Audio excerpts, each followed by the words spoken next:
Hello friends, how are you all? I hope all is well. I am Chandrapal and I welcome back in my YouTube channel Study with Enjoy with by Chandrapal. तो दोस्तों आज मैं आप सभी के लिए कुछ खास वीडियो लेकर आऊँगा जिसमें मैं आज बताऊँगा कि हाउ टू स्पीक इंग्लिश कैसे बोला जाता है और इंग्लिश किस आधार पर कई लोग हिंदी मीडियम के छात्र होते हैं कि हिंदी से बहुत ज़्यादा डरते हैं। तो I will tell you how to speak English. Let start now the video. तो दोस्तों सबसे पहले इंग्लिश बोलने के लिए प्रैक्टिस कैसे किया जाता है। अगर कोई भी चीज़ अगर बोलना है तो आपको बोलना पड़ेगा। You have to speak, otherwise you can not speak any word. आप कहीं भी नहीं बोल सकते। कोई भी चीज़ है अगर आप बोलेंगे जब तक आप सीख पाएंगे, otherwise you can not learn. So दोस्तों कैसे उसका प्रैक्टिस करें, कैसे उसको अपने डेली लाइफ में बोलें और कैसे उसका अपने डेली लाइफ में यूज करें। तो दोस्तों चलिए ज़्यादा टाइम नहीं लेते हुए तो इसमें अगर टेंस की बात करें, टेंस के आधार पर या टेंस के बेसिस पर अगर बात करें तो tense do you know very well. Tense actually में 3 भाग में बांटा गया है। प्रेजेंट, पास्ट और future. Past, present and future. Tense को पहले तो उसके प्रेजेंट, पास्ट और फ्यूचर के बारे में मतलब डिवाइड किया गया है। फिर इसके भी 4 पार्ट होते हैं। Present indefinite,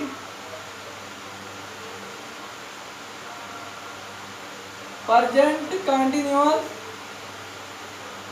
present perfect and present perfect continuous. इसी प्रकार से दोस्तों पास्ट के भी 4 पार्ट होते हैं। पास्ट इंडेफिनिट, फिर नेक्स्ट है पास्ट कंटिन्यूअस, नेक्स्ट है पास्ट परफेक्ट और नेक्स्ट है past perfect continuous. Past perfect continuous. इसी प्रकार से दोस्तों फ्यूचर के भी 4 पार्ट होते हैं। फ्यूचर में क्या आएगा, future indefinite, future continuous and next future perfect and next है फ्यूचर परफेक्ट कंटिन्यूअस। जी हाँ दोस्तों, ये सभी के प्रेजेंट के भी 4 पार्ट होते हैं, पास्ट के भी 4 पार्ट होते हैं और फ्यूचर के भी 4 पार्ट होते हैं। अब दोस्तों do you know very well present indefinite, ये भी आपका 4 पार्ट में डिवाइड होता है दोस्तों। प्रेजेंट इंडेफिनिट को भी 4 पार्ट में डिवाइड होता है। अब ये तो टोटल 4 3 12 हुए टोटल और 12 के भी 4 पार्ट होते हैं। तो 12 क्रॉस 4 इसका 12 चौक 48 पार्ट हमको टेंस में पढ़ना होता है दोस्तों। 12 तो आपको दिख रहे हैं बट हर एक का 4 पार्ट होता है। लाइक दैट प्रेजेंट इंडेफिनिट की बात करें तो इसमें भी 4 पार्ट होता है। 4 पार्ट कौन सा होता है दोस्तों आप सब नहीं जानते होंगे, तो चलिए ध्यान दीजिए। 4 पार्ट इसमें होता है affirmative sentence, negative sentence, interrogative sentence और निगेटिव अफर्मेटिव सेंटेंस। तो दोस्तों इसके भी हर किसी टेंस के 4 पार्ट होते हैं, 4 भाग होते हैं। तो टोटल कितना होता है दोस्तों 48। चलिए बात करने जा रहा हूँ प्रेजेंट इंडेफिनिट की। तो आप लोग नोट कर सकते हैं, you can note from there and I want to repeat.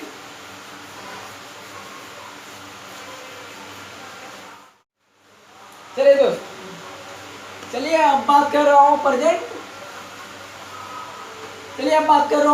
Indefinite की। प्रेजेंट इंडेफिनिट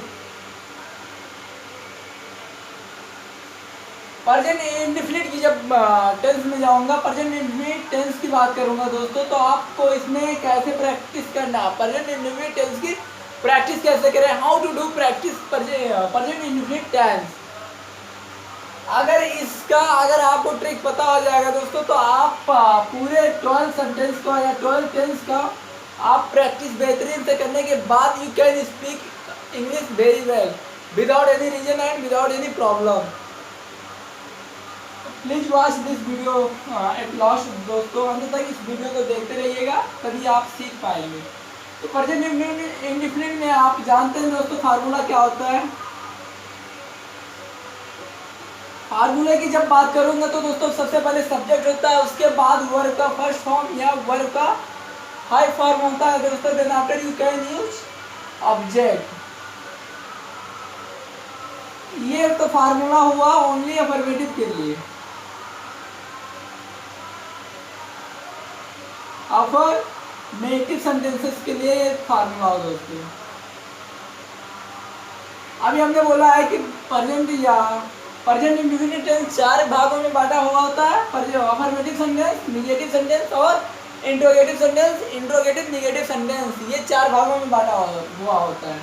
तो अफर्मेटिव सेंटेंस के लिए कौन सा फार्मूला है, सब्जेक्ट वर्ब का फर्स्ट फॉर्म और वर्ब का हाई फॉर्म भी लगा सकते हैं और ऑब्जेक्ट देन आफ्टर। चलिए देखिए सब्जेक्ट के स्थान पर हम क्या लेंगे। अगर सब्जेक्ट हमारा सिंगुलर होगा दोस्तों तो हम वर्ब का हाई फॉर्म यूज करेंगे। अगर सब्जेक्ट हमारा सिंगुलर है तो वर्ब का हाई फॉर्म यूज करेंगे। अगर सब्जेक्ट हमारा प्लूरल है तो वर्ब का फर्स्ट फॉर्म यूज करेंगे दोस्तों। आ रहा समझ में दोस्तों, बढ़िया से आएगा, कैसे नहीं आएगा। अगर सब्जेक्ट हमारा सिंगुलर है तो हम यहाँ वर्ब का हाई फॉर्म यूज करेंगे। अगर सब्जेक्ट हमारा प्लूरल है तो यहाँ हम वर्ब का फर्स्ट फॉर्म यूज करेंगे दोस्तों। चलिए नेक्स्ट स्टेप की ओर बढ़ रहे हैं। चलिए सब्जेक्ट अगर कोई भी ले लें, अगर आप सिंगुलर ले रहे हैं ही, तो आप इसके बाद वर्ब का हाई फॉर्म वर्ब के हाई फॉर्म में क्या होता है दोस्तों, कोई भी क्रिया जो हम कार्य करते हैं उसके इंग्लिश में आईएनजी लगाते हैं। लाइक दैट प्ले में खेलना होता है दोस्तों, तो उसके लास्ट में एस या ई एस लगाएंगे। I will tell you that कि कहाँ पर हम एस लगाते हैं और कहाँ पर ई एस लगाते हैं। I will tell you very well friends. Play है, प्ले में हम क्या लगाते हैं दोस्तों, एस लगाते हैं। वाई क्यों, और प्लेस है जैसे टीच, TEACH टीच में क्या लगाते हैं, ई एस लगाते हैं, और प्ले में एस लगाते हैं। What is the difference between there, I will tell you in the next video with difference कि कहाँ पर एस का प्रयोग करते हैं और कहाँ ई एस का प्रयोग करते हैं। चलिए नेक्स्ट स्टेप की ओर बढ़ रहा हूँ दोस्तों। तो अगर हमने सब्जेक्ट लिया है, सॉरी सब्जेक्ट ही लिया है, तो इसके बाद हमने क्या प्रयोग करना है, सब्जेक्ट हमारा ही सिंगुलर है इसलिए सिंगुलर के लिए वर्ब का हाई फॉर्म का प्रयोग करना है। ही वह खेलता है, ही प्लेस, क्या कहेंगे, ही प्लेस वह खेलता है, वह फुटबॉल खेलता है, ही प्लेस फुटबॉल, वह हॉकी खेलता है, ही प्लेस हॉकी, वह रोता है, ही बीट्स, वह हंसता है, ही लाफ, वह हंसता, वह सोता है, ही स्लीप, वह सोता है, वह नाचता है, वह लिखता है, ही rights. You can practice very well दोस्तों, यहीं से आपको प्रैक्टिस करना है। ही के साथ आप कोई भी वर्ब का फर्स्ट फॉर्म वर्ब का हाई फॉर्म लगा सकते हैं। वर्ब का हाई फॉर्म कैसे बनता है आप लोग यही सोचोगे ना। वर्ब के फर्स्ट फॉर्म में क्या लगाना है, एस या ई एस लगाना है। और वर्ब का फर्स्ट फॉर्म क्या होता है दोस्तों, कोई भी क्रिया का डायरेक्ट इंग्लिश, क्रिया किसे कहते हैं, जिस शब्द के लास्ट में ना है, ना पे मतलब ना है, उसे हम क्रिया कहते हैं दोस्तों। फ्रेंड्स अगर किसी भी क्रिया के लास्ट में ना है या किसी भी वर्ड के लास्ट में ना पे मतलब ना है तो वो हमारा क्रिया हो जाएगा। लाइक दैट खेलना, दौड़ना, लिखना, पढ़ना, बोलना, नाचना, गाना, भाषण देना, गाली देना, बंद करना, कुछ भी हो जाएगा जिसके लास्ट में ना रहेगा वो हमारे क्रिया में आएगा दोस्तों। और जो भी क्रिया का इंग्लिश होगा वही हमारा वर्ब का फर्स्ट फॉर्म ही कहलाएगा। जैसे खेलना का इंग्लिश क्या होता है, प्ले हमारा वर्ब का फर्स्ट फॉर्म है। दौड़ना का इंग्लिश रन होता है, रन हमारा वर्ब का फर्स्ट फॉर्म है दोस्तों। फ्रेंड्स भागना या दौड़ना एक ही बात है। चलाना या लिखने की इंग्लिश राइट हमारा वर्ब का फर्स्ट फॉर्म है। उसके लास्ट में यस या यस जोड़ दीजिए, क्या बन जाएगा फ्रेंड, वर्ब का फाइव फॉर्म बन जाएगा। क्या करना है, फाइव फॉर्म बनाने का बेहतरीन आसान तरीका। और चलिए यहाँ सब्जेक्ट अगर सिंगुलर ही लिए हैं तो ये आप प्रयोग करेंगे। ही प्लेस, वह खेलता है। चलिए हमारे साथ प्रैक्टिस कीजिए। ही प्लेस, वह खेलता है। ही बीप्स, वह रोता है। ही लॉफ्स, वह हंसता है। ही बीप्स, सॉरी ही स्लीप्स, वह रोता है, सॉरी सोता है। ही राइट्स, वह लिखता है। चलिए आप यहाँ सब्जेक्ट चेंज भी कर सकते हैं, सी कर सकते हैं। सी प्लेस, वह खेलती है। यहाँ और कुछ लिख दें, रन। चलिए आप यहाँ कम से कम 15 वर्ब लीजिएगा, 15 या 20 वर्ब लीजिएगा, तभी आप प्रैक्टिस बेहतरीन से कर सकते हैं। चलिए यहाँ हमने वर्ब सॉरी सब्जेक्ट चेंज कर दिए। ये भी हमारा सिंगुलर सब्जेक्ट है। सिंगुलर के साथ हमेशा जितना भी सिंगुलर सब्जेक्ट रहेगा दोस्तों, उसके साथ आप वर्ब का 5 फॉर्म में प्रयोग करेंगे। तो सी भी हमारा सिंगुलर सब्जेक्ट में आ जाता है। चलिए सी के साथ प्रैक्टिस कीजिए धूम से। सी प्लेस, वह खेलती है। सी बीट्स, वह रोती है। सी लाफ्स, वह हंसती है। सी स्लीप्स, वह सोती है। सी राइड्स, वह लिखती है। सी रन्स, वह दौड़ती है दोस्तों, वह दौड़ती है। कोई जरूरत नहीं है सुरेश लीजिए, मोहन लीजिए, इजी नाम लीजिए। राम प्लेस, राम खेलता है। राम बीट्स, राम दौड़ता है। राम लाफ्स, राम हंसता है। राम स्लीप्स, राम सोता है। राम राइड्स, राम लिखता है। राम रन्स, राम दौड़ता है। राम स्पीक, राम बोलता है।